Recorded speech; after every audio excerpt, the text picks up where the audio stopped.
আবু সায়েদের ভাই বোনদের বুক ফাটা আর্তনাদ।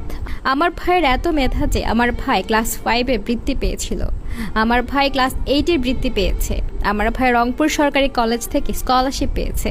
বাবা তখন খুশিতে কাঁদছিল, স্কলারশিপ পেয়েছে আমার ভাই। আমরা মূর্খ মানুষ, আমরা বুঝি না স্কলারশিপ কি। এত মেধাবী ছাত্র ছিল আমার ভাই, কেন সরকার মারার অনুমতি দিল? আহাজারি করতে করতে এ প্রশ্ন রেখে গেছেন আবু সায়েদের বোন। দর্শক, বিলাপ করতে করতে কথাগুলো বলছিলেন রংপুরে বেগম রোকেয়া বিশ্ববিদ্যালয়ে কোটা আন্দোলনের প্রথম নিহত হওয়া শিক্ষার্থী আবু সায়েদের বোন সুমি। বর্তমানে এলাকা জুড়ে চলছে শোকের মাতম, কান্নায় ভেসে গেছে রংপুরের পীরগঞ্জের বাবনপুর এলাকা।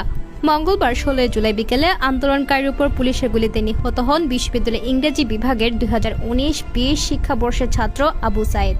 সাইদের বোন সুমি কান্না গলায় আরো বলেন, আমার ভাই রোকেয়া ভার্সিটিতে ইংলিশ নিয়ে অনার্স করলো। আমার ভাই